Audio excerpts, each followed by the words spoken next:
കൊല്ലം ജില്ലാ സ്കൂൾ കലോത്സവത്തിന് കൊട്ടാരക്കരയിൽ തുടക്കമായി. ഔദ്യോഗിക ഉദ്ഘാടനം ബുധനാഴ്ച വൈകിട്ട് 3 മണിക്ക് നടക്കും. ആദ്യ ദിനമായ ഇന്ന് വിവിധ രചനാ മത്സരങ്ങളും ഉപന്യാസം, ബാൻഡ് മേളം എന്നിവ നടന്നു.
പന്ത്രണ്ട് ഉപജില്ലകളിൽ നിന്നായി 5000-ലേറെ മത്സരാർത്ഥികളാണ് 5 ദിവസം നീണ്ടു നിൽക്കുന്ന കലോത്സവത്തിൽ മാറ്റുരയ്ക്കുന്നത്. കൊട്ടാരക്കരയിലെ വിവിധ ഭാഗങ്ങളിലായി 14 വേദികളിലായാണ് മത്സരങ്ങൾ നടക്കുന്നത്. ബുധനാഴ്ച വൈകിട്ട് 3 മണിക്ക് പ്രധാന വേദിയിൽ നടക്കുന്ന യോഗത്തിൽ ധനകാര്യ വകുപ്പ് മന്ത്രി KN ബാലഗോപാൽ കലോത്സവം ഔദ്യോഗികമായി ഉദ്ഘാടനം ചെയ്യും. മന്ത്രി J ചിഞ്ചുറാണി അധ്യക്ഷത വഹിക്കും. വിദ്യാഭ്യാസ ഉപഡയറക്ടർ ലാൽ KI സ്വാഗതം പറയും. KC വേണുഗോപാൽ MP മുഖ്യപ്രഭാഷണം നടത്തും. ജില്ലയിലെ MLA-മാർ, മറ്റ് ജനപ്രതിനിധികൾ, പോലീസ് ഉദ്യോഗസ്ഥർ, വിദ്യാഭ്യാസ വകുപ്പ് ഉദ്യോഗസ്ഥർ തുടങ്ങിയവർ സമ്മേളനത്തിൽ പങ്കെടുക്കും.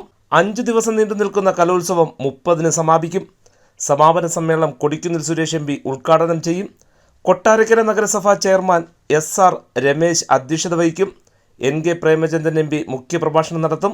ആദ്യ ദിനം നടന്ന മത്സരങ്ങളിൽ 33 പോയിന്റ് വീതം നേടി വെളിയം, കരുനാഗപ്പള്ളി, ചാത്തന്നൂർ, കൊല്ലം, കുണ്ടറ ഉപജില്ലകൾ 1-ാം സ്ഥാനത്താണ്. 31 പോയിന്റുമായി കുളക്കട ഉപജില്ല 2-ാം സ്ഥാനത്തും 29 പോയിന്റ് വീതം നേടി ചടയമംഗലം, പുനലൂർ ഉപജില്ലകൾ 3-ാം സ്ഥാനത്തും 28 പോയിന്റുമായി കൊട്ടാരക്കര ഉപജില്ല 4-ാം സ്ഥാനത്തുമാണ്. വേദിയിലെ മത്സരങ്ങൾ ബുധനാഴ്ച രാവിലെ മുതൽ ആരംഭിക്കും. കൊട്ടാരക്കരയ്ക്ക് ഇനി കൗമാരോത്സവത്തിന്റെ 5 ദിനരാത്രങ്ങൾ.